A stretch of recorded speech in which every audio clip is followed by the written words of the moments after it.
Hey, welcome back, everybody. Sarcasm Speaks, Jared and Bob here. It's funny, I just saw right before we came on here that Isaac Guerrero got hurt, who is the third or fourth string running back for the San Francisco 49ers. It was it was Christian McCaffrey, right, who's been out all year with Achilles tendonitis, came back for 2 games and then blew his Achilles and is out again. Then Elijah Mitchell was their backup. He's on IR. He's done for the year. I think he tore his ACL maybe. Um, and then their third string running back was Jordan Mason, who got hurt last week and is on the IR out for the year. So yeah, that would make him the fourth string running back. And he just got hurt and left the game. So they're down to their fifth and sixth string running backs in San Francisco. Pretty good. They have somehow they have just like negative health on that team. Everybody's fucking hurt. It's one of those where I haven't taken the time to actually look into it, but if it's the same strength coach that's been there the whole time with Kyle Shanahan, I think he needs to get fired because there's some goofy shit going on there that like so Shanahan's been there for what? Got to be almost 10 years at this point, right? 2017 was his first season. Yeah, so 7 years, right? So he's approaching 10. Um, so in 7 years that Kyle Shanahan has been the head coach there, that team has just been cursed by fucking injuries. Like all across the roster too. It's not just like the one guy, right? Because like everyone says like the Bosas are great, but they're made out of glass, right? Nick and Joey are always hurt. Yeah, it's true, right? Christian McCaffrey kind of had a couple years where he had some injury problems. Um, but then he seemed to be great when he got to the 49ers until this year, right? Again, like I just said, they're down to their fifth string running back. Um, I think Trent Williams is hurt, their left tackle. They have they're probably second in the NFL this year in injuries behind the Detroit Lions. Somehow the Lions have been able to keep it together and actually continue to be a good team. The 49ers are just kind of like middling around mediocrity. Um, which is unfortunate, right? Because if everyone on their roster was healthy, they would be a very good team, right? Brandon Ayuk blew his ACL. He's gone. Debo Samuel has been battling injuries. He just hasn't looked like Debo this year. I don't really want to believe that he's old yet. Like, I don't want to go to that argument yet because I think he's only like 27, 28. Like, if he was like 31, I'd be like, yeah, I mean, he's old, right? Um, so I think they need to take a serious look at their strength coach. Well, the this is the hard part because people want to look at strength conditioning as if it's something. But the problem is like professional strength conditioning, the guys aren't there. Yeah, that's fair. Yeah, in the off season at least, right? But that's the thing is like what can if you don't have them in the off season, how can it Yeah. be the strength coach's fault? Yeah. And some of them, right? You do get some guys, but you don't get all of them. That's true. Yeah, but You don't get the other 100% problem turnout. is these guys, I mean, I don't even know. Like take whoever, like they get paid whatever dollars a year. If the strength coach goes, "Hey, like we're doing this program," and then Debo walks in and goes, "Nah, I don't do that." Guess what? Debo doesn't do that. And Right. that's how that works. Like Right. Right. so that's the interesting thing because it's always and it's kind of always been that way probably for the last 15 years where it's mandatory but not. And then, everyone has their own specialist and everyone has their own private guy and everyone has their own methodology. And it's like, oh, I spent all this time coming up doing it this way, and it's like, okay, well, I don't really do it that way, and then it's like, well, I do, and I'm Christian McCaffrey, and it's like, oh fuck. Yeah. Yeah. Um, I want to squat like a power lifter with a wide stance and vertical tibias, right? or he Like might just that's be like, yeah, I don't squat, yeah, and it's yeah, it could be it like, too. Yeah. okay, cool. What do you do? Ah, well, I don't really like hit lower body like hard. It's like, you ever think maybe you should? It's like, no, but I'm the starting running back on this team, so no. Yeah. And that's the other. It's just like, they have some off-season workouts, then the guys aren't in town, then they are in town for camp, but like they can't lift them too hard in camp because they're also practicing, and then Right. once you're in season, it's a shit show. Guys get nicked up, whatever. So it's like, and I've never worked in professional strength and conditioning, but I just know like the schedule of it makes no fucking sense because the most important time for these guys to be lifting, they're not on site. They're Right. not at the facility. Like Right. in the times that they should be, say 2 weeks after the Super Bowl through July, they're on their own Right. And God doing only who knows knows what they're what. doing. Yeah. And then you also do enter an inevitable cycle of someone gets hurt, freak injury. Well, then they rehab, then they get ready for the season. Well, then they're still nicked up. So it's like they're always rehabbing and they never have a true, real Right. chance to get it back. Cause then it's like, okay, well, we survived the season. It's like, all right, let's get after it. And it's like, you're right, but I'm going home. Yeah. So yeah, I mean, I don't even know. I like someone would have to like an actual pro strength conditioning coach would have to kind of like explain what it's like in 2024. Because I don't think back in the day where it's like, okay, we're squatting today, and it's like, okay, coach, and everyone just does it. Those days are not fucking here anymore. Right. Right. Yeah. Yeah. Yeah. That's true. I think those days are long gone. And then the other thing you run into too is some of these kids from college, and it's like 4 years of college. Like so, this is just speculation, and it doesn't make him a bad guy. I severely doubt T. Higgins hits the weight room very hard, right? Because he's always hurt. It's always Yeah. hamstrings. It's always like ticky tack stuff. Right. Right. Do you think he lifted a fucking weight at Clemson? No, not a chance. No, he was the best player, period, Right. Right. there. Well, actually, I guess he was amongst a good set of wide receivers there. Right. Right. And stereotypically, wide receivers don't lift. They Right. don't want to. They just want to run. Yeah. They just want to run. They want to catch. That's all they want to do. They don't want to lift. Yeah. Unless you're like AJ Brown. Well, that's the thing. It's so I'm saying stereotypically because obviously Right. there's exceptions to every rule. Right. So someone like T. Higgins, who's always nicked up with like hamstring stuff, and it's like there's no way that he's hitting weights even a little bit. Right. Right. You just don't come up with hamstrings that frequently and that lingering, and at the beginning of the season.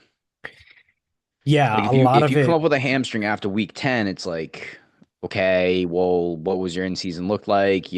Probably weren't taking care of it, whatever, or something just fucking weird happened. But like, Right.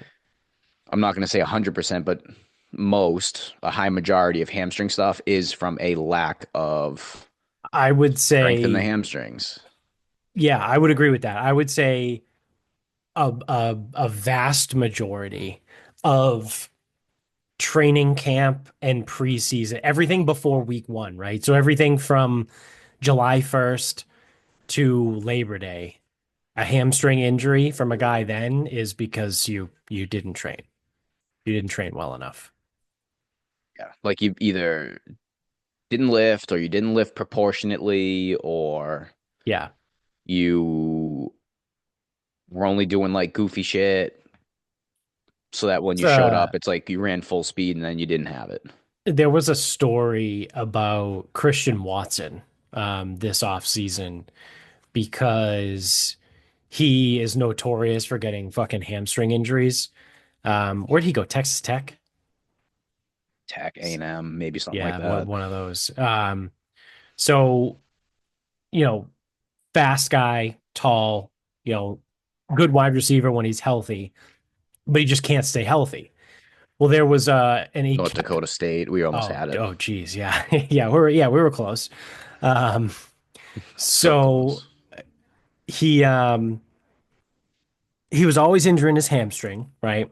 So there was a story that came out in the offseason. He went to like some, whatever, next gen fucking orthopedic guy that like put him through tests and they found out that his like strength discrepancy or power discrepancy, right? So this is months ago. So I'm coming from memory and paraphrasing, right? So whatever it was, there was a discrepancy between his left and right hamstring that was like, somewhere between like 15 to 20%, right? And the story was that like it's acceptable up to like 7 or 8% discrepancy, right? Because people have a dominant leg, Usually at right? 10, usually if you have a 10% discrepancy from side to side and whatever your measure is, outside of like pitchers or quarterbacks who have like a serious like one side dominance, Right. like if you shouldn't have that type of dominance, 10% is considered risky. Yeah. Yeah. And I think his was like 15 or something like that. So he like worked all off season to like, bring his hamstrings, like remove the discrepancy, right, between his hamstrings. And then everyone was like, oh yeah, no, this year it's Christian Watson's breakout year because he's not going to be hurt, right? Like he's figured out his hamstrings, right? And I think they got it down to 9%, right before the season. Still not that good. Still not that good, right? But I mean, better than 15, right? Still not 9. Yeah, but that's not Um, good. And then I have my second if or my second qualifying once you finish your statement, which I but kind of have a feeling I know where this is going. but then he goes out and he gets hurt, right? And Yeah. I don't think it was a hamstring, but I think it was just like a football hurt, right? Like fucked up his shoulder or knee or something like that. Like I don't think it was like a soft tissue muscle injury. Like I don't think he pulled his hamstring. I don't know. I don't follow the Green Bay Packers, let alone their second or third wide receiver on their team, but um he was hurt. He had an ankle injury. So I think he rolled his ankle or he got stepped on or something. He twisted his ankle. So he missed a bunch of games with an ankle injury. So, yeah, I mean, he fixed his hamstrings, right? And then he fucking rolls his ankle and he Yeah, misses I like three mean, weeks. so ankles are tough because there are things you can do, but there are also things you can't do because all it takes is for you to step on someone else's foot. And this happens in Right, basketball all the time. Like you go up, land on someone's foot, like and your ankle's fucking shot to shit. right, Um, but I was gonna say, like, if he came back with another fucking hamstring issue, then it's the same thing. Like, oh wow, it's so imbalanced, and it's like 9% is not fucking good. right. And what's the absolute strength Yeah, of the hamstrings? Did all you do was bring it? Like, if the left one was the problem, did you just bring the left to the right, right, or did you fucking get both of them like 120% stronger than they were before? right, right. Yeah. And I mean, I don't know I don't know his fucking stats or anything either, right? Like, was he squatting, you know, did his squat increase, right? Like 30%, right? Or something like that. Or, does he squat at all? Maybe Well, then he it's just like if he did squats, unilateral movements, right? does he do Like, anything hamstrings? And it's like yeah, because that's like another piece too is you'll see. I mean, this is like an old school thought, but like it still shows up and people don't know what the fuck they're doing. Where it's like the quad hamstring imbalance too, right. because Are you too quad dominant? right, and people used to think that it did certain things, but that it doesn't do. But yeah, I mean, if your quads are X strong and your hamstrings are 80% of that, it's like, no, that needs to be less than like 10% Right, right, as measured at the muscular level, not as measured in like deadlift versus squat or RDL versus squat. Like that doesn't work. right. So, yeah, I mean, it's not a great look, right? For the 49ers, at least. Yeah, I don't. It's super hard what to make too, because then like Garoppolo was there, he was always hurt, but it's like Right. he was kind of always hurt So some of everywhere. that, right, is the fact that some of these guys are always hurt, right? So like the Bosas, they're always hurt. Debo's always Um, hurt. Nick Vanette, I don't know if you remember him, the corner that was there for a while, he was always hurt, right? So like some of that is that, but like this year in particular, right? Like I said, like Trent Williams, where the other argument or the counter argument you can make about Trent Williams is he's old, right? I think he's like 35. But he was always hurt too. That's why he refused to play for the Redskins because he was always hurt and he didn't Yeah. like the Redskins medical staff. Yeah, I was gonna say they were the ones that had a terrible medical staff and Yeah, but that's the thing is like that didn't even come down to strength and conditioning. That came down to doctors. right, right. And the fucked up thing is they had James Andrews on staff, but I'm like, why do you have James Andrews on a football staff? Like, oh, Yeah. he's a great surgeon. It's like he fucking does elbows. Yeah, and also like he's a surgeon. He's And not I'm he's like, not a doctor. Like yes, he's a doctor, he right? is I a get it. doctor, I yes, get but it. like But he's not like a team physician. exactly. Yeah, And again, like his specialty is elbows. Why is right. he not on a baseball fucking Right. organization? Yeah. Yeah, it's a messy thing, but I mean, so yeah, in defense of strength coaches, I just don't think strength coaches get the chance to do what they need to do. Because I mean, dude, you took the classes, like Yeah. even though it's even though we've advanced a lot and we know more about a lot more than we did even in 2010, and strength and conditioning still new. I mean, it only really started coming about in what, the 50s or the 60s? Yeah. Like that's a new discipline. Yeah. But it's like it hasn't had time to like go in waves and self-correct itself. So it's like that's why we still get every 10 years, it's like, oh well, now it's PRI and it's like we're gonna do all postural stuff. And then people realize it's like, okay, well, we can't do only postural stuff. It's like we can do some. Right. Right. And then it's like the FRC stuff came around. It's like, oh wow, this is great. Like it's all we need. And it's like, no, it's you still need to do some things. Right. And then it was like, um, I mean, FMS was big for a while. Is that the same as FMS. FRC? No, it's I don't know slightly what FRC different. is. FRC is the functional range conditioning, that end range mobility stuff. Okay. Okay. Yeah. Yeah. Yeah. Um, and like Bosu balls were cool before that, and then everyone was doing triphasic with Cal Dietz, and then Yeah. bands and chains were mixed. I mean, my timeline isn't linear right now, Right, but right, right. But yeah, I mean, the bands and chains thing was hilarious. They were doing that at Milton Academy when I was there.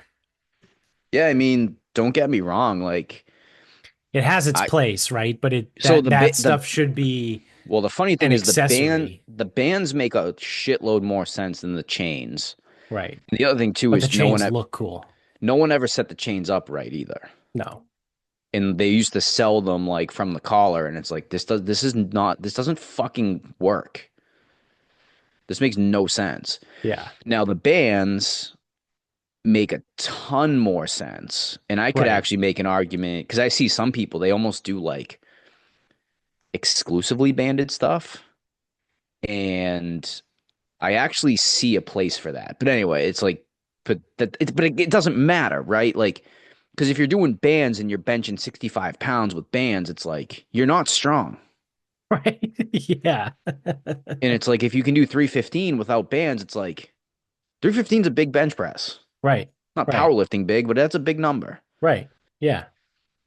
So it doesn't matter. And it's like, but um, but there's still something to be said about the year-round plan, like doing hypertrophy, then strength, then power, and like phasing it out the right way and building a linear progression. But like, what the fuck are you supposed to do if you only have the guys for like 6 random weeks in May and then they're in July? But like, July is effectively for them, it's in season. Right. Yeah, that's when OTA starts. So what is a professional strength and conditioning staff supposed to do outside of do in-season lifting? Right. But Yeah, in-season that's true. lifting, I didn't actually think of it like that at the beginning, right? Like I did I just it was an oversight, right? That they don't have the guys from well, no, because February to May. but that's the other piece is I think there was a time where you used to be able to blame the strength and conditioning staff Right. because it's like so there's a high school in Massachusetts. Generally, they you know what? Fuck it, it's Mansfield. So like for years, I don't give a fuck. For years, Mansfield would they're a Super Bowl contender, but like inevitably they would have a couple 1 to 3 ACLs a year, and people like I'm like, well, we don't know. Like you didn't tell me if these people get cleaned out or not. Right. But they would also get like 6 to 8 hamstring pulls strains a year. Yeah. And then I could tell you if you're having 6 to 8 hamstring strains a year, your strength coach sucks. Yeah. Like, well, I'm like, it doesn't matter.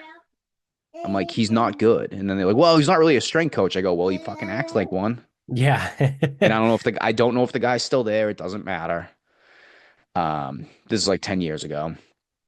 I'm sure not much has changed. It's just, Yeah. yeah, it's like you're getting 6 to 8 hamstring strains. You're either running these kids entirely too hard or their lifting program sucks, if not both.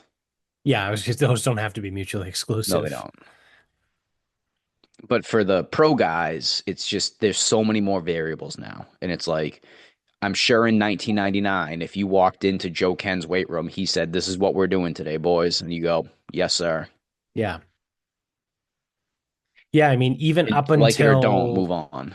2016, maybe, Joe Ken was at Carolina. He was the Yeah, Panthers strength but coach. even then, they had to change their approach because you would hear conversations, and it's like, because at that point, collegiate strength conditioning was getting, because collegiate strength conditioning is always going to be better than professional. Like those people are Right. always going to be more talented because they have the kids longer, they have the kids for more years, They they pay got them at a attention, younger like age, they're more apt to do what they're told. Right. right? And the kids are there. Like when the kids are on campus, they're there. They're only Right. gone For the 2 months a summer. year, Yeah.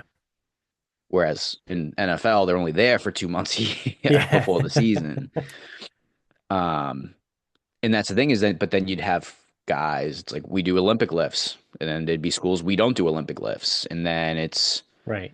especially now, it's like we don't bilateral squat, we don't bilateral deadlift, we only hex bar deadlift. Like there's so many more variables that go into it where fucking if T. Higgins only did split squats for 4 years at Clemson and didn't really try whatever, and then you go to the Bengals and go, all right, dude, like we're gonna back squat. He goes, no, I'm kind of fucking not. Yeah. Yeah.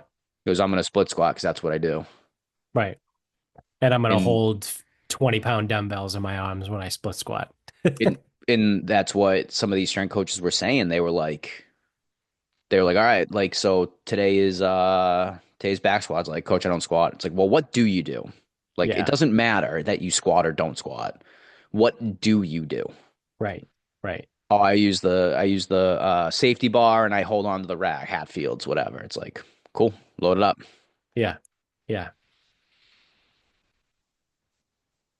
Yeah. Being a strength coach for a professional sports team must fucking suck. Well, so this is the weird thing Like from that because standpoint of it, right? Because like to I get there's other perks of the job and there's other things that probably make it pretty cool, right?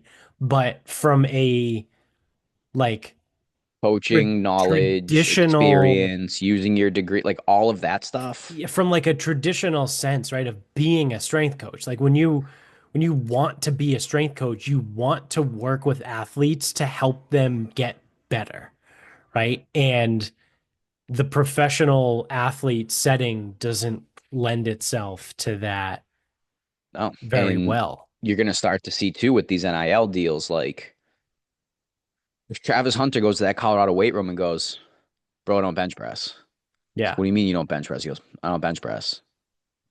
Yeah. All right, dude, I guess you don't bench press. Like Right. that's that's what's going to inevitably happen when these players have such a high value, Right. Right. whether it's contract, NIL, whatever. And I think there's always been a little bit of that in college, but I think it's going to be exacerbated now with the NIL. Yeah, I mean, again, you got to go back like a little while when it was Because hard to again, transfer, like you said, T. Higgins probably didn't lift in college either, right? So like, most likely. But so like that's what I Jalen mean. Hurts, like there's videos of him doing it at Oklahoma and it's doing it now. Like, Right. Oh yeah, and people that's forget Jalen Hurts squats 700 pounds. of course he does. It's why he's the only guy who can run the fucking Tush push. the tush push. But yeah, I mean, now with such a high value, these guys are the ones that are calling the shots. The 2001 Patriots, no one was going to walk into that weight room and be like, yeah, I don't do that. And it's like, you guys are a bunch of fucking nobodies getting that fucking squat rack. Right. Right. And yeah, I mean, so from like, because that's the other piece is, a strength and conditioning coach, generally speaking, should be in the field because they want athletes to get better. They want to coach, they want to make a difference, they want to whatever other words you want to do. Right. Um, I try not to, because especially with me, like I know, like I only see some of these kids like 2, 3 hours a week, so it's like, oh well, I'm trying to like build men with good values. I'm like, dude, that seriously is not up to me. Yeah. Like, I'm sorry, like, yeah, if a kid's being a shit, I fucking let them know. Right. And like if they're being bad, then yes, I will fucking crush them. But like, dude, if the kid's a shitbag, the kid's a shitbag. There's nothing I can do about that in 2 or 3 hours a week. Exactly. Yeah. Yeah. And even if you're in college, 8 hours a week, you might get them 8 hours a week in the off season. I forget what the number breakdowns were. 8 hours a week, it's 165 in the week. Yeah. You don't see him year round. Right.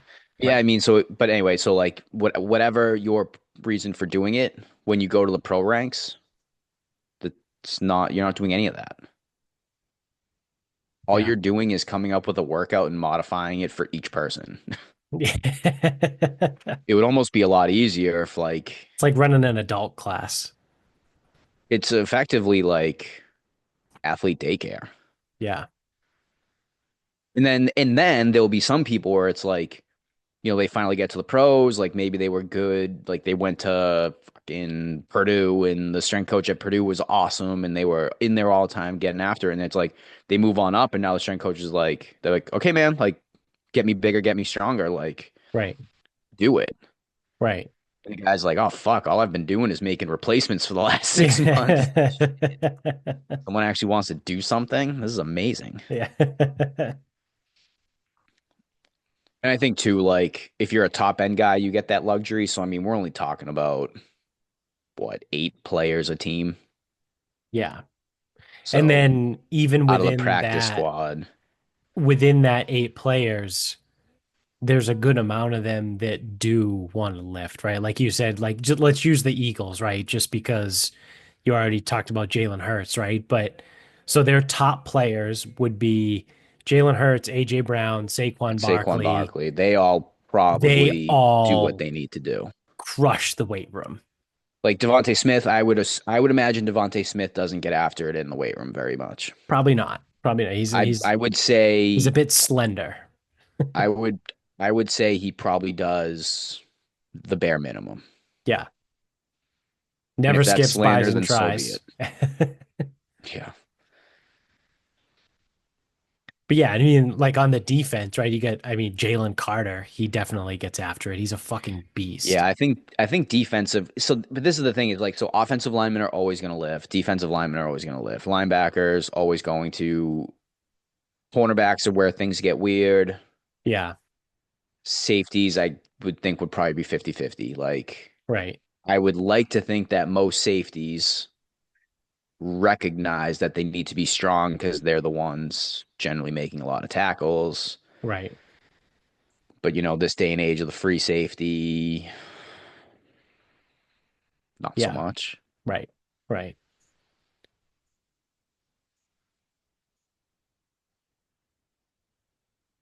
But yeah, that's pro sports strength talk.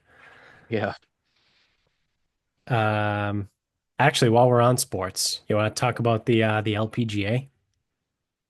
Yeah, I'll pull up the yeah, basically they came out and said they changed their rules that say you have to be a woman at birth to compete on the LPGA. Hmm. Female at birth or transitioned pre-puberty. And that's for the LPGA and the USGA, Okay.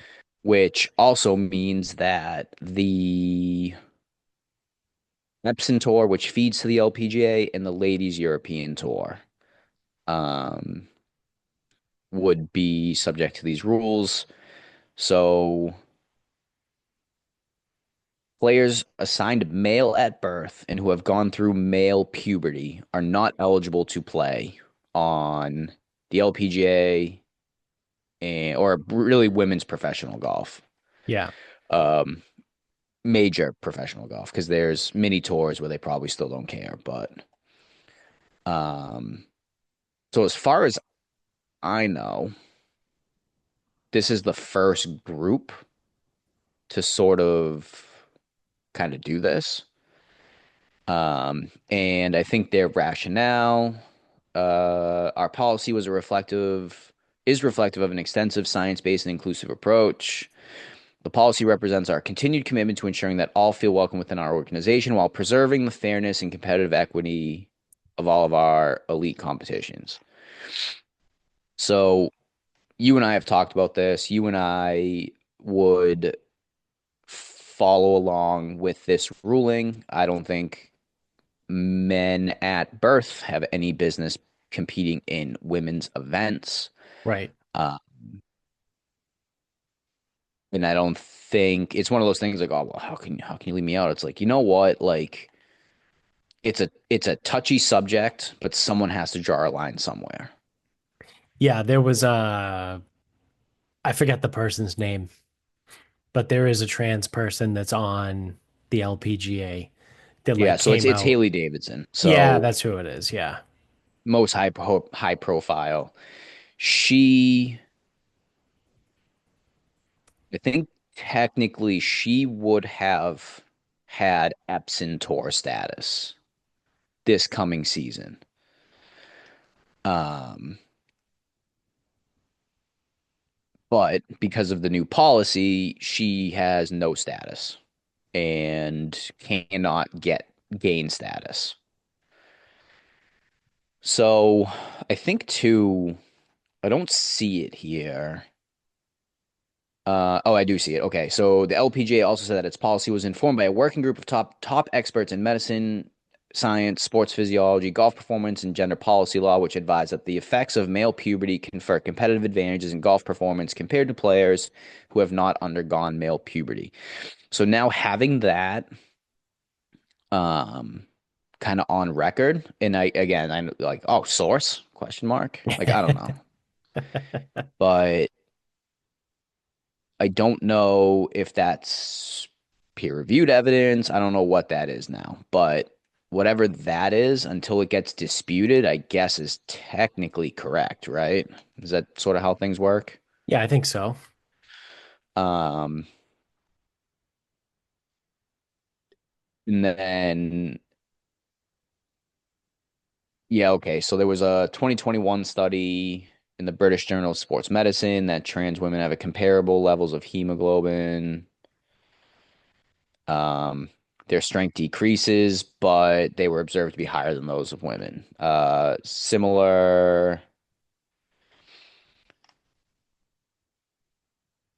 Similar something in 2023. Yeah, I mean, again, it's like, oh, well, the hormone therapy kind of reduces everything. It's like, yeah, but again, if it's, say, an average male has 100 levels of muscular strength, and females have 75% levels of muscular strength. And the hormones bring it down to 80, like, that male still has more than the females. Right, It's right, right. just kind of how those things work. Um, so I don't know. I thought it was a kind of an important thing for someone, some level, or some organization to kind of do this. Um, Golf would be one of the sports that you have significant competitive advantages because distance period is an advantage, whether you Right, like it or not, or you believe golf is a game of accuracy traditionally, blah, blah, blah, blah, whatever. Whatever you believe, you can believe whatever you want. Doesn't mean you're right. right. Hitting the ball further does give you a competitive advantage. So, very simply put, I don't think Haley Davidson was the longest driver, but she's just one person. Exactly. And I don't know. I just think nipping this thing in the bud early seems to help, and then it can extend to track, field, swimming, um, mostly Olympic sports, team sports. I don't know. You kind of haven't seen it, right? Like, Yeah, you really haven't seen anyone that's like 6'10" playing in the WNBA. no. Um, Because I that's think the only and that's also like kind of the only major professional league, the competitive advantage is diminished in a team sport right? because just by the nature of the game itself, right? Like there's anywhere from 5 to 11 people on the field, depending on what sport you're playing. Whether it's, basketball, hockey, baseball, soccer, football, right? It's somewhere between 5 and 11 people on the field at a time. Lacrosse, right? It's all the same. Um, so like especially in a game like football, soccer, lacrosse, when there's 11 people on the field at a time on one team, like there's there's really only so much of a competitive advantage that you're going to get out of that, right? But And the thing is, like, yes, there's a skill element to golf. So yeah, the longest hitter isn't the best player on the right, LPGA. On the men's tour, it's a little bit closer to that. Like, yeah, okay, the longest guy isn't the best, but the longest whatever percent are generally more successful, right, right. um, like from a percentile rank. And I think that just kind of goes to show how skilled the women really are. Yeah, But all it takes is for one of them to also match that level of skill. And in an individual sport, it's a lot easier to do. In a team sport, it's less easy because you need to be like really, really, really fucking gifted and be in like a really, really good environment. So you would have to transition before puberty, right? yep, So if you were going to be a male that transitions to female and you do it before puberty, and for whatever reason, like, hey, this is cool, and you're going to go play for whatever high school, well, chances are you're going to be bigger, faster, stronger, whatever. And let's say it is basketball. You don't develop your skills as a basketball player because you're bigger, faster, stronger. You just run past everyone, or you get right, over everybody, or you get 12 boards because you're just taller than everyone. right, And that's a problem you see even just like males among males and females among females. Like they just put the tall kid down low and the tall kid never learns how to play. And it's like a good development program. They'll take that kid that's fucking 6'8" at 13. And it's like, what the fuck? How the fuck did he get this big? And they'll put him on the point. right, And teams will right, be like, why is this kid playing the point? It's like, because the idea is to make him good, not win fucking games right now. right, right. And it's hard to do that when you are faster than everyone Yeah, or taller than everyone because you don't become more skilled that way. So I think you will at some point if it's again if they go to this pre-puberty kind of key detail, like that might kind of start to be the norm. Um, Yeah, but you'll then it start to see also gets a little it it gets a little does, it gets sketchy stupid, dude. Like, because I don't even like that. Like I don't like people well, I don't transitioning either, but before they get to in puberty. society, I just don't see them doing a blanket ban in society. I Yeah. think this is the compromise that you're going to get. Yeah, that's fair.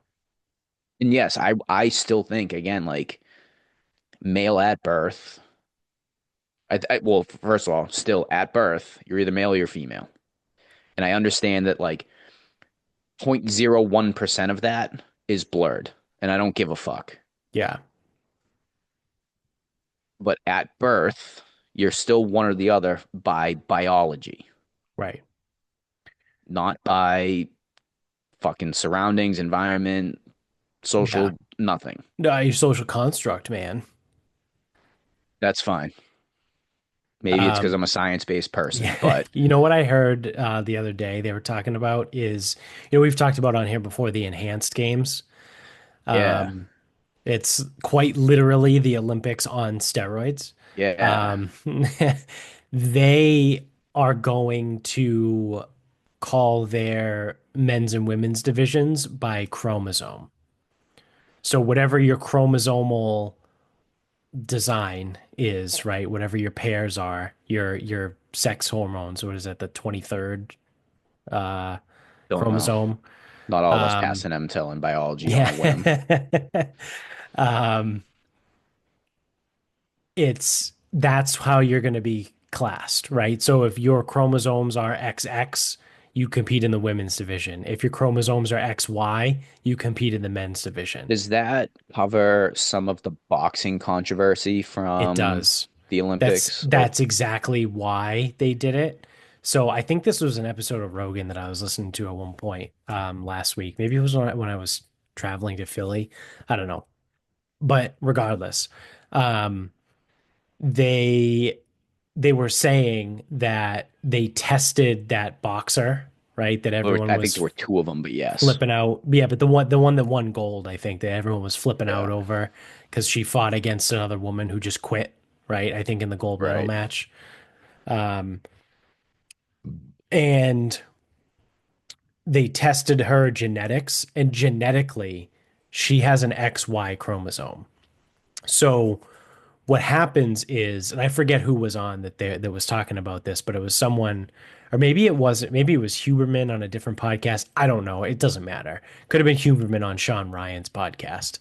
Um, so what he was saying was this is a legitimate condition. This is a real thing that happens.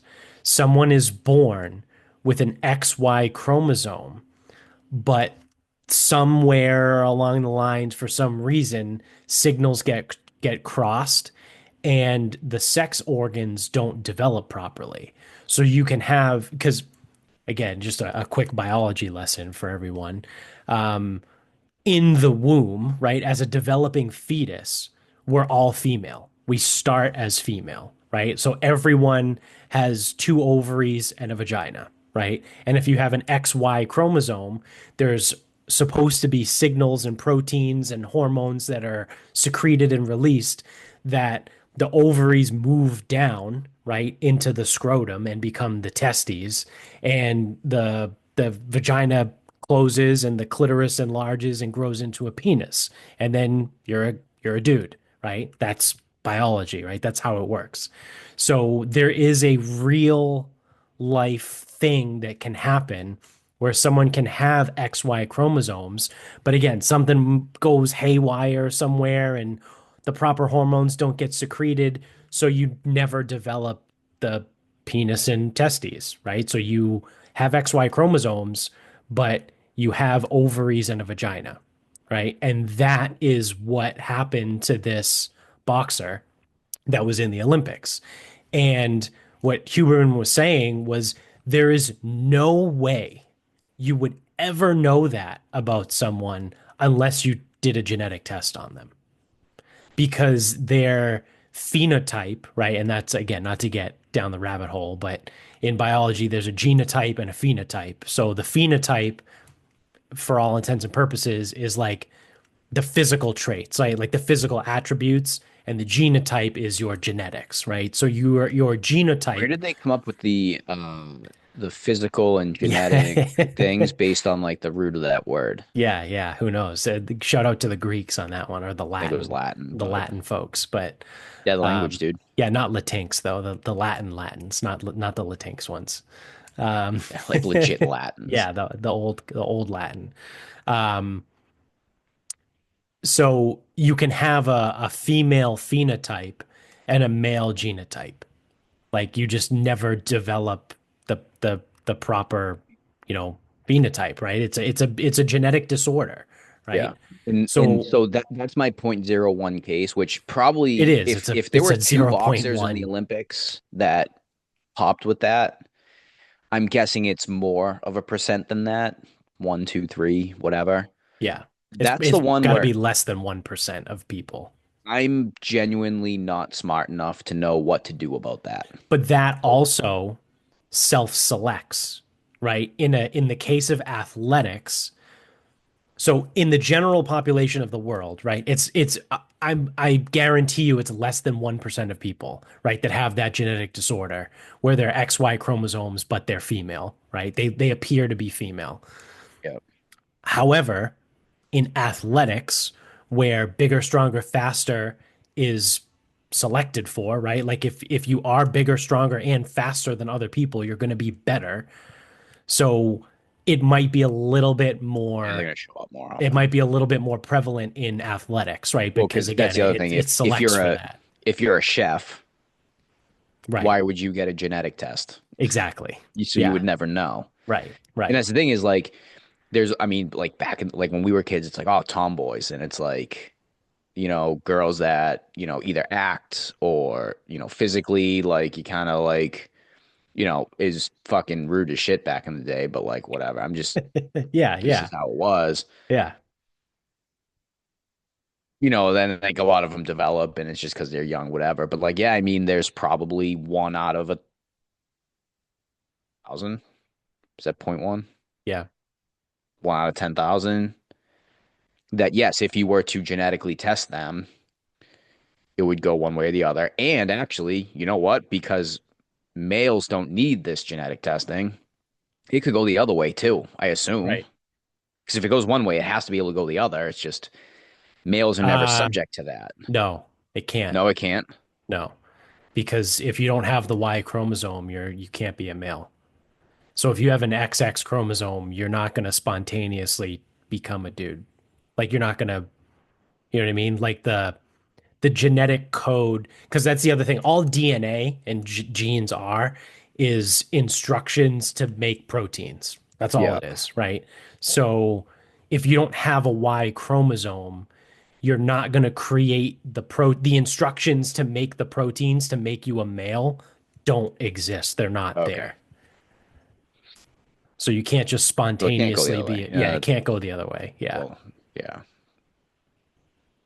Well, either way, if they were fucking leakers, they wouldn't be getting genetically tested. Yeah. Yeah. And so the controversy there, right, is like, oh, well, this woman like had no idea, whatever, all this. And it's like, okay, fine. That's a very fair point. But one of the things that Huberman, I think Sean Ryan actually said it. He was like, if you are XY, you compete in the male division. And if that means that woman has to fight against men and isn't good enough to win, then you shouldn't be fighting, right? Like And it's not so, and that's the thing. it was a very blunt way to put it, but at the same time, like that's true, right? Look at like me. I have XY chromosomes, right? I'm not good enough to be an Olympic boxer.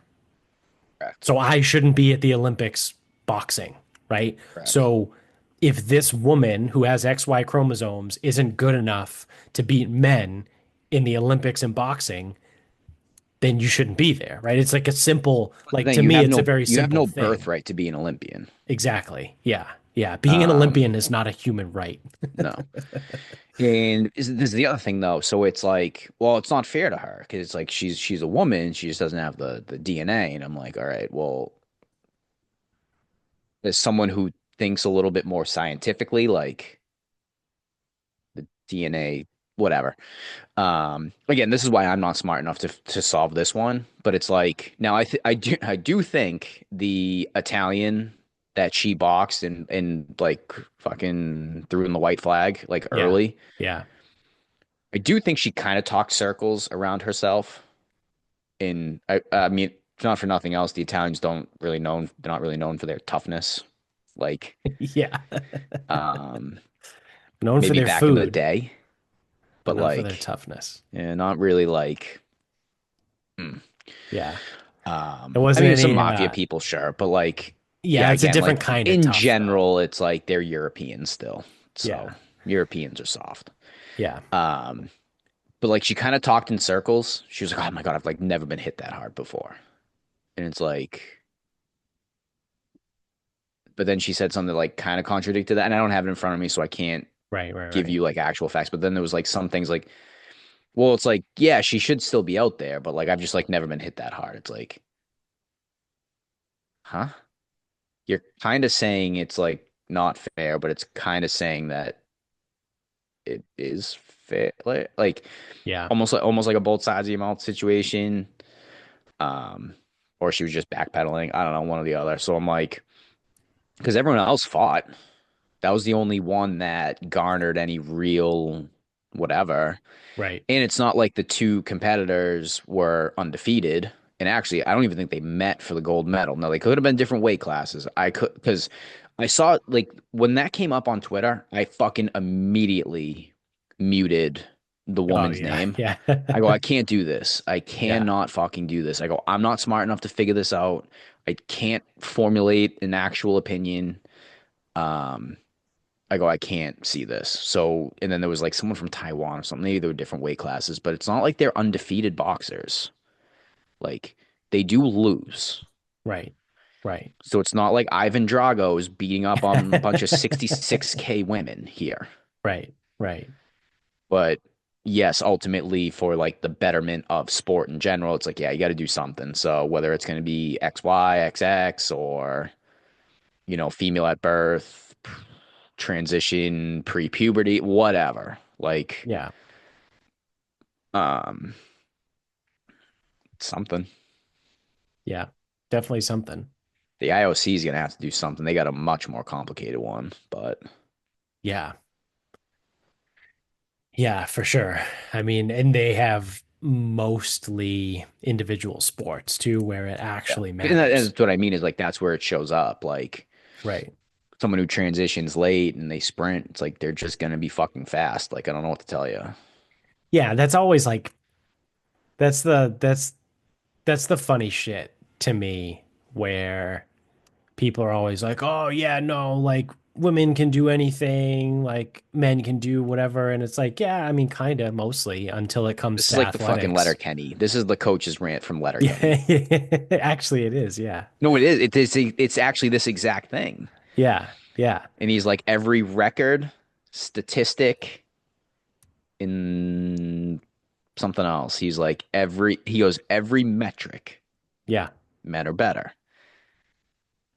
And they're like, "Well, play us." And he's like, "You will literally die. Yeah. You will literally get killed." I mean, it's true, right? Like what's the fastest, like Usain Bolt, right? The has the record for the fastest 100 meter. It's like 9.89 seconds or something like that. It's sub 10 seconds. What's the fastest woman? So the fastest woman was 10.49.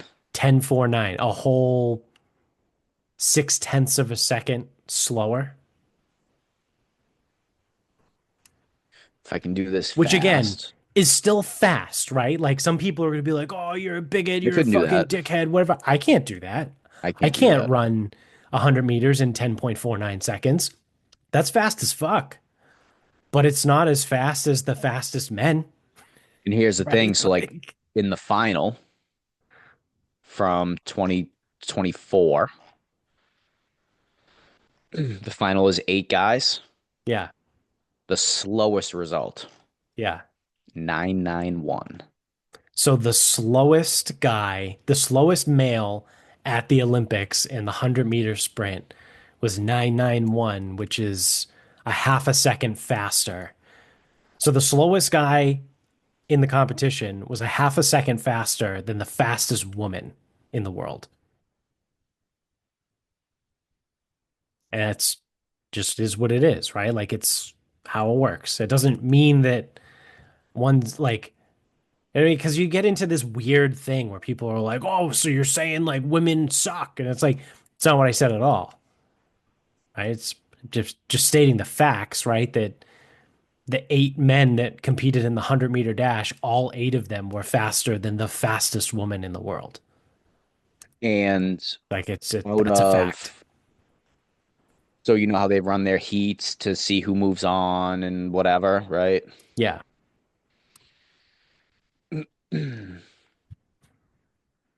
There was only, for people that moved on, there was only 3 people that ran slower than 10:49, Yeah. which, I mean, dude, we're talking about someone from Iraq. Say, I don't know how much running they Say, do over there. Seychelles. I don't even know what country this is. Never even heard of this country. Seychelles. Seychelles.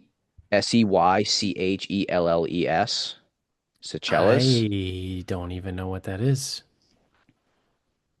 Seychelles? Seychelles? No clue. I have no idea.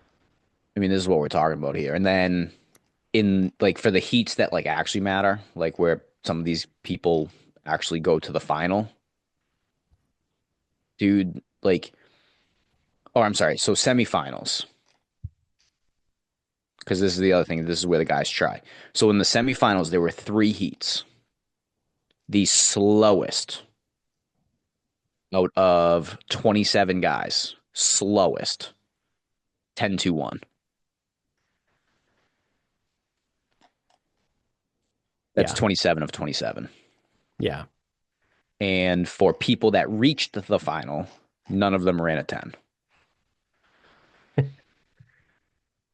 And then everyone's like, "Oh yeah, but like women are better at distance." Well, No, they're not. I just looked that up too. They're Um, not.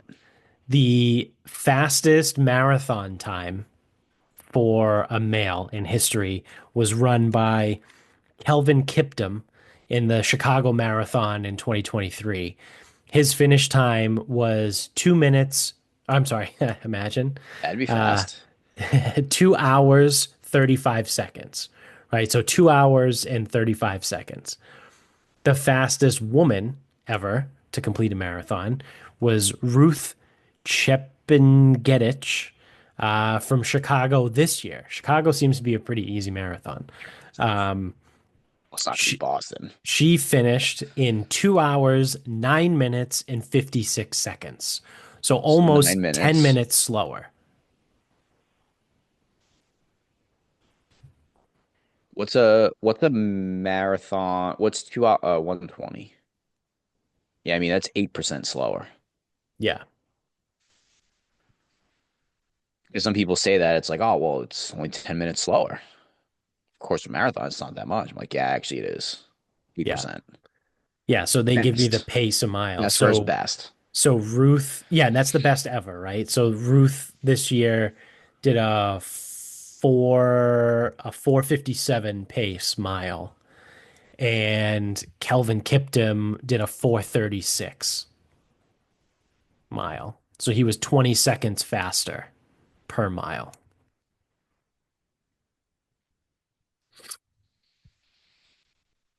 And again, it's just when it comes to physical athletic performance, right? I think we've talked about this before too, right? So like there's a spectrum for everything, right? And obviously like, you know, it's not simple like like straight up and down, but the spectrum of male performance, right, is further to the right than the female spectrum of performance, right? So the top end of female athletic performance is probably better than 90% of all male athletic performance.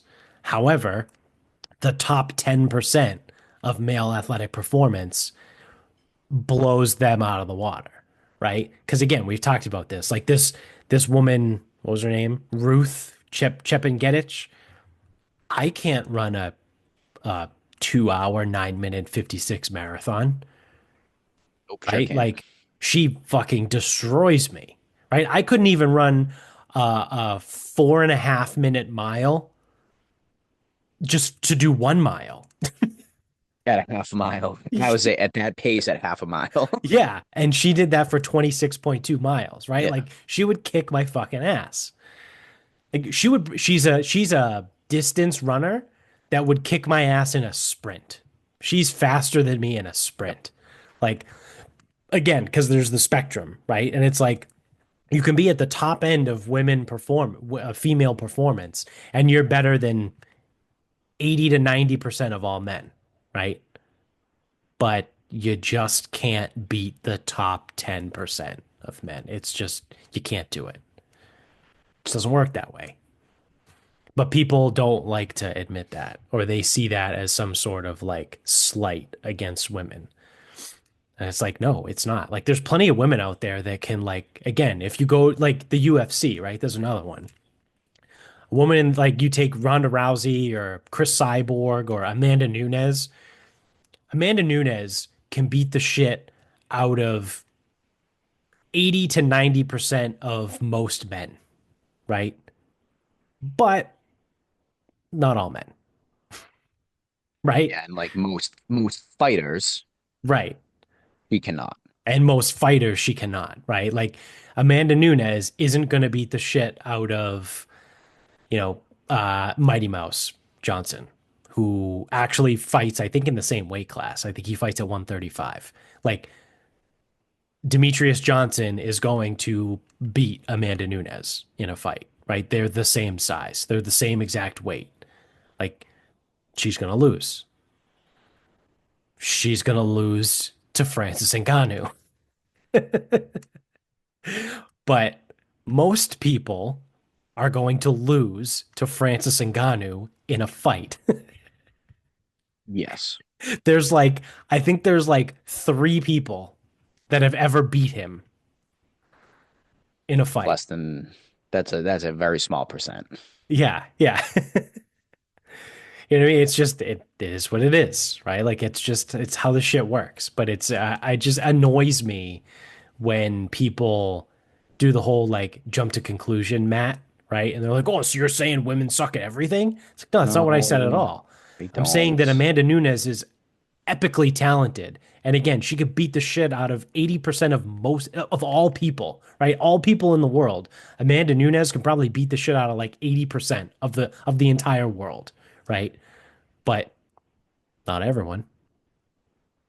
Francis Ngannou can beat the shit out of 99.9% of the world, right? So I actually just did some quick math. Are there 8 billion people on this There's planet? yeah, there's about 8 billion people. And we estimated about 3 people can beat him. Yeah, yeah. I'm just gonna say there's a lot of zeros after that decimal. There's like 8 or 9 zeros, and I'm not kidding. Yeah, Because the thing, so yeah. like, so take Amanda Nunes and say she can beat the shit out of 80% of the people on planet Earth. She can beat the shit out of 6.4 million people. Yeah, that's a lot of fucking people. Like, that's incredible. But Yeah. again, it's just there's a limit. Yeah. And And it it's comes like down if to a size thing too, right? it Like look at Demetrius Johnson, right? Go back to Mighty Mouse. Arguably pound for pound one of the greatest UFC fighters in UFC history. But he fights in the 135 weight class. He would get murdered. Like literally he would die. Like he would have an Apollo Creed. It would be Ivan Drago, Apollo Creed if Mighty Mouse Johnson fought Francis Ngannou. yes. Like it's just how it's I don't know. I don't even know what that is. It's not even science at that point. It's just fucking reality. Yeah, it's just science, math. Yeah. Yeah. I don't know. I'm out. Logic. Yeah.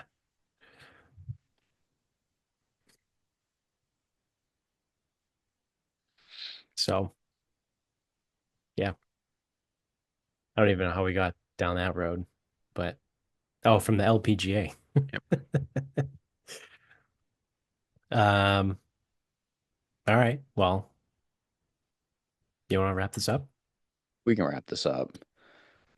Um, so in my kitchen upgrades, most recently, I bought a moka pot, which if you've ever seen a moka pot, sorry, been to Italy once, disclaimer, people forget.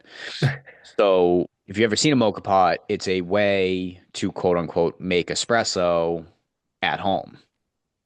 Now, before I bought it, I was actually considering getting an espresso machine. Like we had a couple gift cards, like and they're kind of expensive, but Yeah. we were thinking about doing it, and it's like turns out coffee Reddit or like espresso Reddit, that is a fucking rabbit hole that I wouldn't wish upon anyone, dude. Like Reddit used to like Reddit has come a long way. Yeah. Like it used to be bad. Like you would be like, "Oh, I want to do this, whatever." And like, "Well, just kill yourself." And it's like, "What the fuck?" So it's come a long way in the years, but it's still Reddit ultimately. So Right. like someone Right. would be like, "Oh, I'm I like espresso. I want to kind of get into it. I don't have thousands of dollars to spend, but like looking for a way to kind of like get started." And then someone would be like, "Well, if you can't spend 200 bucks on a grinder, then there's no point of even having this conversation." It's like, "What the fuck?" Yeah. Like how unhelpful can you fucking be? But like dude, that's what some of these people are saying. It's like, well, if you're gonna spend less than 500 on a machine, you may as well spend zero. And it's like, and if you can't spend 500 on a machine, that means you can't spend 200 on a grinder. And it's like, you know what? I think I'm good Yeah. on the espresso machine route because now I'm just like I'm Yeah. fucking exhausted from it. And all I really wanted to know was like which models kind of get me started. And I kind of saw the answer, but like also kind of didn't. Yeah. Um, and the funniest thing too is it's like I'm sure it would have all been fine. It would have all been fine because I just have a drip coffee maker now. That's it, Right. which I Right. don't even like that much. But especially like with this, like coffee was the big thing coming back. Like the first cup I made here, I was like, this is fucking tough. Yeah. It's just not the Because same. as the other, like again, the food over there was really, really good, but like we can get good food here. Yeah. Going from like espresso everywhere and espresso drinks everywhere to fucking the drip coffee I made, that fucking punched me right in the mouth. You should get Black Rifle. They're Did not fucking like that. incredible. Um, I've ruined Amy's tasting coffee with that. Like we go get coffee other places and all the time she's like none of this is good. She goes like when you have Black Rifle coffee all the time like and you go somewhere else like it's just not good. yeah. Anywho, so my travels brought me to the mocha pot because the mocha pot is cheap. And admittedly, and I agree, it is not actually espresso because in order for it to be espresso, espresso is like pressurized and done a certain Right. way, and you kind of need an espresso machine with a gauge and pressurization. Like that's what makes it espresso. So I did end up buying a better grinder than just like my blade grinder. Shout out to Black Friday, Cyber Monday. I don't know. It was on sale for like a fucking week and a half. And it might be on sale now too. I don't know. Yeah. Um, Yeah, it's a so I pretty did buy sweet like grinder. a better grinder and I did get the mocha pot. I looked again, this is kind of how I do things. I looked a couple YouTube videos, a couple things that people were saying, like because one way is you could cook it. you could heat it up a little too aggressively and it can come out bitter. And I'm like, yes, coffee can come out bitter. That is a thing that happens. So Right. agreed. Right. But then like some of the measures these people take, and I'm like, I'm sorry.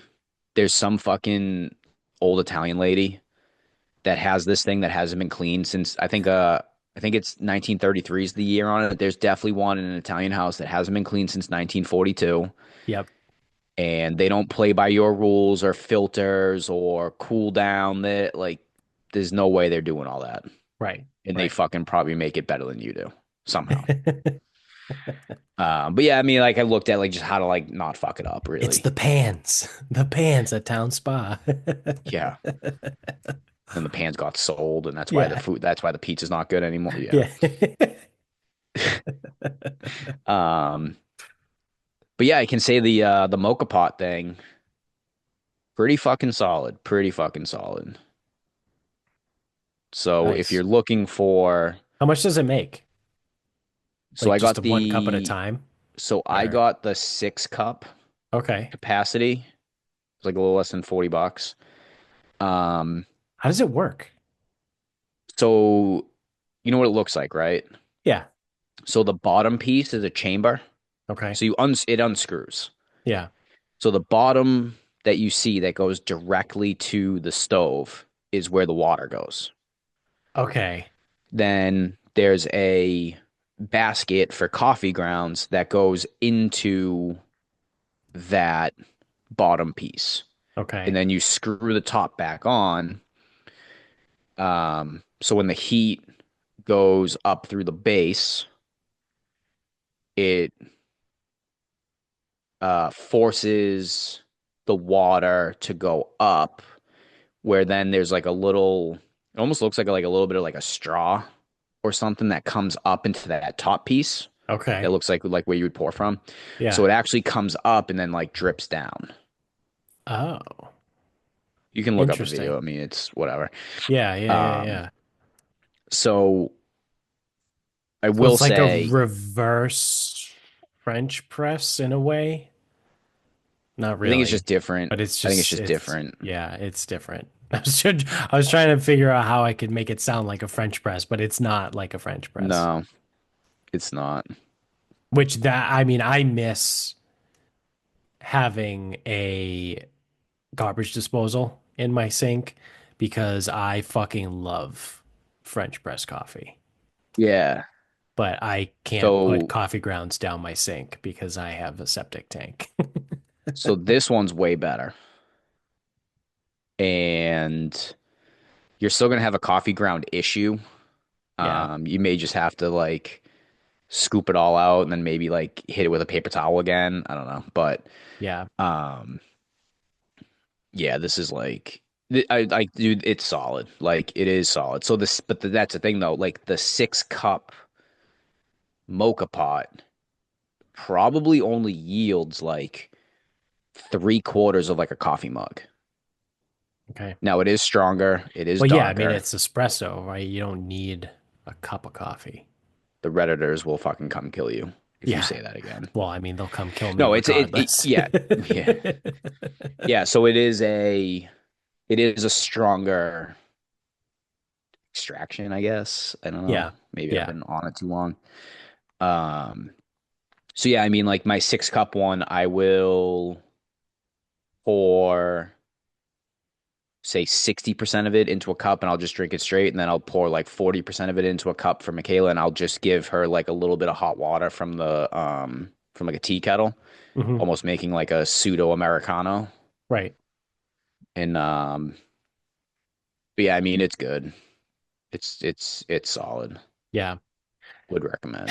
Yeah, I used to be such a coffee nerd in Bridgewater because that's when we had the Oh, the disposal.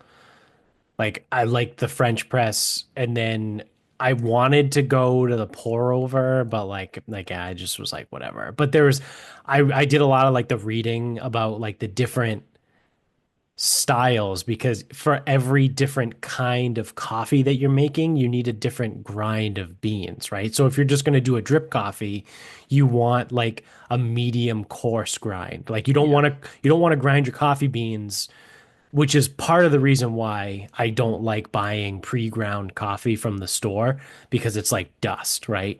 If you're going to do a drip coffee, you don't want dust, right? Like you want it to be a medium to coarse grind. Um, Same thing with a pour over, you're probably looking for more of like a medium. But then like an espresso, you want the fine dust. Like the more Yeah. dusty you can make it, the better for espresso. So there's like the different things there, and like the temperature of the water you have to fuck around with. Like it shouldn't be more than I think it's like 152 degrees is like the perfect temperature, or like maybe it's 150 or something like that. But it's like I went through all of that, right? Like I did that whole thing for a while, but then I was like, I don't want to deal with Oh, and the that's shit now. ultimately what I found. So like just to put it simply, if you just take this thing, you fill it with water. No so there's like a little valve in there, you fill it under the valve or like just barely touching the valve. You put the coffee in, you don't press it down like an espresso, like you don't make it into like a hard puck like that. That is consensus. Where you go after that, and sorry, and then you want to use medium or low heat on the mocha pot. That is consensus. Hmm. Now, where things get fucking weird is some people heat up a tea kettle and then they fill the bottom. So, like, then it's like it doesn't have to take as much work to heat the water up and steam it because some people think that's how you get some sour bitter, which are different tastes, but I forget which one's which. Yeah. Um, so yeah, you might get some sour, some bitter if it's too cold in the bottom. So it's like some people heat it up. And then what happens is the mocha pot's done because when things come up and it's almost out of water, it almost like gurgles at you. But some Okay. people say like, oh, you don't want it to gurgle. And then other people are like, well, how do you know it's done? It's like, well, you know it's done when it's done. It's like, Okay, thanks. yeah. And then like there's this one guy who like he buys AeroPress filters and puts the filter on top of the coffee and then he heats it up slow and uses like some induction burner with some adapter and he's like, "Oh, this is how I found it out to be best." And then, gets it up to a certain point and like the second that it like starts coming through, he like takes it off the heat and then runs it under cold water. And again, but then again, you look at some old Italian lady and it's still low. It's still whatever. No filter. She's not running Right. shit under cold water. Right. When it gurgles, it's done. Like just be patient with it. Right. Right. And then like a lot of people in the comments are like, hey, listen, like, that other guy like has given like a lot of good tips. It's like this is just way too much. It's like way too many steps. So, like that's what I mean is like when it comes to coffee, it's like You can go down so many rabbit so holes with many and it. it's in no one seems to want to be helpful. It just seems like all they want to do is criticize everything. A big surprise. Yeah. Well, that's like always like the funny thing on like there'll be like an Instagram post, whatever. It's like every time I need help doing something, I just go into Reddit and put the wrong answer because no one wants to help you. All they want to do is tell you that you're wrong. Yeah. Because then I get my answer every time. Yeah. Reverse psychology. Yeah. So, mocha pot, worth it. Mocha pot would recommend. What brand did you get? Violetti. Okay. Oh yeah, Like I see 40 that bucks for the here. 6 cup one. Yeah.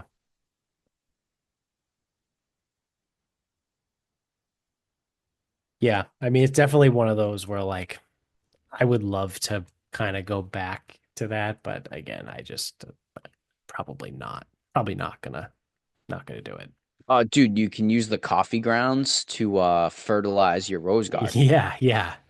I think if anything, at this point, if I were to do anything, I would I would mix in like a pour over every now and then because it's still a filter, right? Like I know you put it in, you bloom the coffee, you got to drip a little bit of water, you let it sit, and then you put the rest of the water in.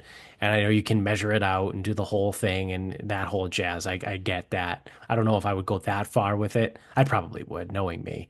But um, but yeah, if I were to like move away from my drip coffee at this point, like I would probably just go to a pour over just because again, it's the easiest. I just pull the filter out when it's done and throw it in the fucking trash Yeah. or Well, the in other thing my too is garden. no, you have to no, your rose garden.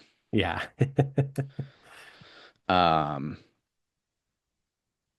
yeah, I mean like that's the other thing with the mocha pot. Like I'm only gonna use it on weekends or like if I'm home Right. Right. during the day because like I'm still just gonna make like the big batch for for us to like get started in the morning. Yeah. And then if I'm at work during the day, like I don't, I'm not home. Yeah. So yeah, I'm not throwing the maker away yet, but Yeah. We mocha just pot bought a would. new maker because our other one shit the bed. We got a good one. We got a Ninja, which I will say is it's pretty fucking solid. It's pretty good. Like we just had one of those stupid like Mr. Coffee like Yep. $30 ones you get at Target forever, and it finally shit the bed a few weeks ago. Um, and it was probably like 2 or 3 years old, and so we got a Ninja one, and it's significantly better.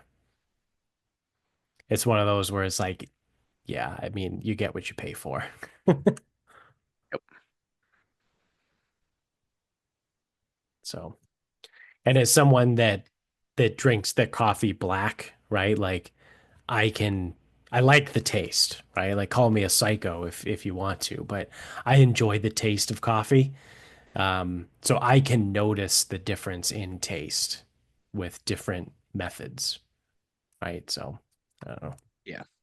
And some of them are obvious, but yeah. Yeah. I mean, I'm not trying to pretend like I'm some kind of fucking coffee snob either. I mean, Maybe you're the Redditor telling us, yeah. well, Well, if you're not if you going to don't do if you that, can't buy the $200 grinder, then you may as well just jump off a bridge. you should just pour that boiling water right on your face. Pretty much. Yeah. Uh, all right. So my final thought is something that I found really interesting. Again, I'm pretty sure it was the Huberman episode on the Sean Ryan podcast that I was listening to, but um, I noticed a while ago, right? So I buy I like sparkling seltzer, right? Like I think most people do, right? Like they like the cans of sparkling seltzer. Um, and a long time ago, like years ago, I switched to Spindrift. If you've been listening to the show long enough, you remember my epic rant on Spindrift hard seltzer, right? When I was trying so hard to get them to sponsor the show because I love Spindrift and I went on my whole tirade of how awesome they were and all that shit. Obviously never became a sponsor of the show, but I've been drinking Spindrift for a really long time. I like it because it's no added sugar, it's real fruit juice, and it's simple. It's got like four ingredients, right? I think it's whatever juice of it, like it could be lime juice, water, carbon dioxide, and fucking whatever. I don't even know if they list carbon dioxide. I think they can just call it sparkling water. Um, and then like whatever else is in it, right? Like I enjoy it. So recently, I would say like I don't know, maybe like 6 months ago or so, like right around the summertime. Call it like hey, I was gonna say June, July. That's about 6 months ago. You fucking moron. Um, I saw I started seeing Topo Chico put out like flavored sparkling water cans, right? And I've always liked Topo Chico, but they come in glass bottles. And it's kind of a pain in the ass to carry around and shit like that. So I'm like, oh yeah, these are really good. Like I like these a lot. So I started buying the Topo Chico uh, flavored sparkling water. And it got to the point where they were usually always on, they started to be always on sale at Market Basket. And they ended up being cheaper sometimes than the Spindrift. So I was drinking them more often. And then I would say maybe sometime in like September, maybe like late September, early October, I noticed that my arms, I started getting like a rash on my arms. And I, honest to God, have no fucking idea why I thought that it could be the Topo Chico. But there was something, some feeling that I had where I was like, I eat mostly the same thing all the time, but like I just started switching over like exclusively to these Topo Chico cans and I was drinking them all the time, right? Like if I'm home during the day, I'll probably have two, three, right? I'll switch back and forth between water and my mason jar and a couple of those. So I was like, you know what? Fuck, like it was weird. It wasn't like I told Amy this the other day after I listened to the episode, and I was like, it wasn't quite like psoriasis. Like it wasn't like a psoriatic like rash or like flakiness or anything, but it was like a weird like dry skin, like constant dry skin, like patchy thing. Like it just didn't look right. It was always itchy, right? Like my arms were always just like it felt like I always had dry skin and was itchy, basically. So I was like, you know what? Like let me just try that. So I went back to the Spindrift and I just started drinking Spindrift. And after like maybe like 2 weeks, it went away. So again, I'm sitting there like, you know, a science guy, right? I'm like, I have no definitive proof that it was the Topo Chico. It could have just been something else that I was also consuming at the time that I stopped, right? Like I didn't control my diet for everything but Topo Chico, right? I didn't do a double blind placebo controlled study there.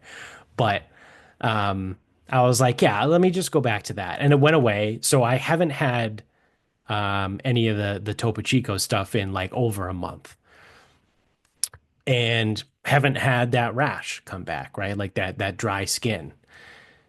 So I'm listening to this Huberman episode last week, and he talked about how Topo Chico just got popped for having high levels of microplastics and endocrine disruptors in its water. And I was like, oh shit.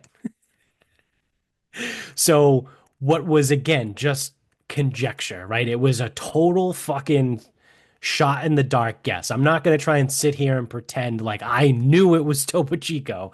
It was just on a whim, right? Like I just decided on a whim, maybe it's this because I've been drinking a lot of these lately and I've never had this before. So let me just try this one thing, right? Like, again, I'm not going to try and pretend like I knew the whole time.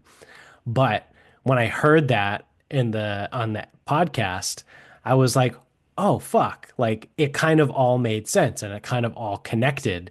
And I was like, oh, I wonder if that dry skin rash that I had on my forearms was actually caused by the Topo Chico. Like I wonder if I was right. Like I wonder if my guess was right. And now I'm starting to think that I was, right? Because they talk about that. And again, I mean, every person is going to react differently, right? They and everyone likes to use this is like the hot term now in the health science world is endocrine disruptors, right? Like that's just what people say. And like what does that mean? Well, it's technically it's anything that disrupts your endocrine system, which could be fucking anything, right? Like technically a sunburn, right, is an endocrine disruptor. Like it's going to change the profile of the hormones that are just secreted in your body, right? So like it gets a little weird, right, when people start talking about like stuff like that, but it is what it is. And yeah, so I will not be consuming Topo Chico at least regularly in the future. I'm not gonna like stay away from it, right? Like if I'm out to dinner somewhere or like someone offers me something, I'm gonna fucking drink it. Like again, if it's one bottle or one can, like I'm not gonna drop dead from it, but I'm not gonna exclusively drink that like every day for weeks ever again.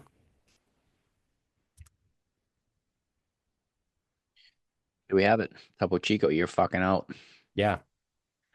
But yeah, so if you were ever interested in Topo Chico, don't be. Deal. Yeah, yeah. So again, it's just one of those weird things. Um, and I'm sure some people can probably drink it every day and not notice anything, right? It I just think so it's just more happened. weird that you kind of like noticed and then that podcast came around. Like usually that type of timing doesn't really happen. Yeah, yeah. And it's again, it's not like they were close either. Like we're talking probably like 6, 7 weeks ago where I stopped it. So it's not like, you know, I was drinking it all the time and then I listened to the episode and I was like, oh my God, let me try this. It was just kind of like, again, it was on a whim. Um, and then, almost like a month and a half later, I hear this podcast about it. So yeah, it is kind of odd timing. But yeah, shout out to Spindrift. They can still sponsor the show if they want. But that's gonna do it for us. So thanks for watching. If you're on YouTube, don't forget to hit subscribe up above, hit the thumbs up down below. Subscribe if you're an audio only guy. You can get us on Instagram at Sarcasm Speaks Pod. Twitter is sarcasm_speaks. Facebook is sarcasm speaks. Website is sarcasmspeaks.com. Check out the show notes below. Support our actual sponsors that we do have that is not Spindrift. Um, and get some cool stuff, save some money. And until next time, good night, everybody.